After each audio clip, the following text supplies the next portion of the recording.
ನಮಸ್ಕಾರ friends. Stock market play list ಅಲ್ಲಿ ಇವತ್ತಿನ ವಿಡಿಯೋದಲ್ಲಿ ನಾವು ಮ್ಯೂಚುವಲ್ ಫಂಡ್ಸ್ ಟೈಪ್ಸ್ ನೋಡೋಣ.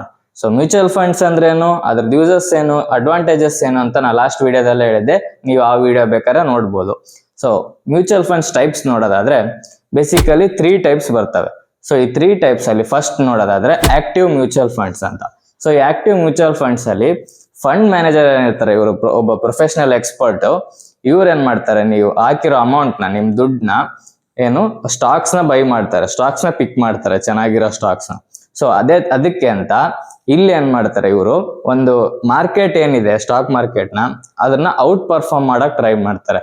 ಅಂದ್ರೆ ಜಾಸ್ತಿ ಲಾಭ ಗಳಿಸಕ್ ಟ್ರೈ ಮಾಡ್ತಾರೆ. ಆಸ್ ಯೂಶುವಲ್ ಎಲ್ಲಿ ಜಾಸ್ತಿ ರಿಟರ್ನ್ಸ್ ಇರುತ್ತೋ ಅಲ್ಲಿ ರಿಸ್ಕ್ ಇರುತ್ತೆ, ಜಾಸ್ತಿನೇ ಇರುತ್ತೆ. ಹಂಗಾಗಿ ಇಲ್ಲಿ ರಿಸ್ಕ್ ಜಾಸ್ತಿ ಇರುತ್ತೆ, ರಿಟರ್ನ್ಸ್ ಜಾಸ್ತಿ ಇರುತ್ತೆ. ನೆಕ್ಸ್ಟ್ ಟೈಪ್ ನೋಡೋದಾದ್ರೆ ಪ್ಯಾಸಿವ್ ಮ್ಯೂಚುವಲ್ ಫಂಡ್ಸ್ ಅಂತ. ಈ ಪ್ಯಾಸಿವ್ ಮ್ಯೂಚುವಲ್ ಫಂಡ್ಸ್ ಅಲ್ಲಿ ಏನಾಗುತ್ತೆ ಅಂದ್ರೆ, ನಿಮ್ ಅಮೌಂಟ್ ಏನಿದೆ ಇಂಡೆಕ್ಸ್ ಫಂಡ್ಸ್ ಗಳಲ್ಲಿ ಏನು ಇನ್ವೆಸ್ಟ್ ಆಗುತ್ತೆ.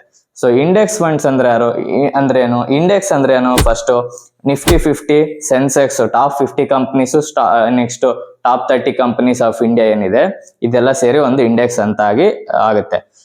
ಈ ಇಂಡೆಕ್ಸ್ ಅಲ್ಲಿ ಸ್ಟಾಕ್ ನ ಒಂದೊಂದೇ ಪಿಕ್ ಮಾಡ್ದೇನೆ ಓವರ್ ಆಲ್ ಇಂಡೆಕ್ಸ್ ಗಳಲ್ಲಿ ಇಲ್ಲಿ ನಿಮ್ದು ಅಮೌಂಟ್ ಇನ್ವೆಸ್ಟ್ ಆಗುತ್ತೆ. ಇಲ್ಲಿ ಏನಾಗುತ್ತೆ ಅಂದ್ರೆ ನೋ ಸ್ಟಾಕ್ ಪಿಕ್ ಏನಿರಲ್ಲ ಇಲ್ಲಿ, ಏನು ರಿಸ್ಕ್ ಕಡಿಮೆ ಇರುತ್ತೆ, ರಿಟರ್ನ್ಸ್ ಮಾಡರೇಟ್ ಇರುತ್ತೆ. ಬಿಗಿನರ್ ಮತ್ತೆ ಲಾಂಗ್ ಟರ್ಮ್ ಇನ್ವೆಸ್ಟರ್ಸ್ಗೆ ಈ ಪ್ಯಾಸಿವ್ ಮ್ಯೂಚುವಲ್ ಫಂಡ್ಸ್ ಚೆನ್ನಾಗಿದೆ. ನೆಕ್ಸ್ಟ್ ಟೈಪ್ ನೋಡೋದಾದ್ರೆ ETF ಅಂತ. ETF ಫುಲ್ ಫಾರ್ಮ್ ನೀವು ನೋಡೋದಾದ್ರೆ ಎಕ್ಸ್ಚೇಂಜ್ ಟ್ರೇಡೆಡ್ ಫಂಡ್ ಅಂತ. ಈ ETF ಏನಂತಂದ್ರೆ, ಇದು ಒಂದು ಸ್ಟಾಕ್ ರೂಪದಲ್ಲಿ ಸ್ಟಾಕ್ ಮಾರ್ಕೆಟ್ ಅಲ್ಲಿ ಟ್ರೇಡ್ ಆಗುತ್ತೆ. ಈಗ ಯಾವುದೋ ಒಂದು ಸ್ಟಾಕ್ ನ ಬೈ ಮಾಡ್ತಿರಲ್ಲ, ಅದೇ ತರ ಇಲ್ಲಿ ETF ಗಳನ್ನ ನೀವು ಬೈ ಮಾಡಬಹುದು.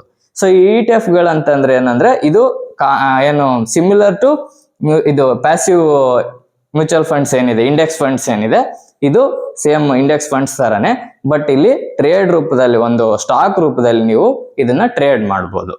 ಈಗ ಎಕ್ಸಾಂಪಲ್ ನೋಡೋದಾದ್ರೆ ಸಿಲ್ವರ್ದು, ಗೋಲ್ಡ್ ಇದೇನಿದೆ, ಇದೆಲ್ಲ ETFs ಗಳಿದೆ.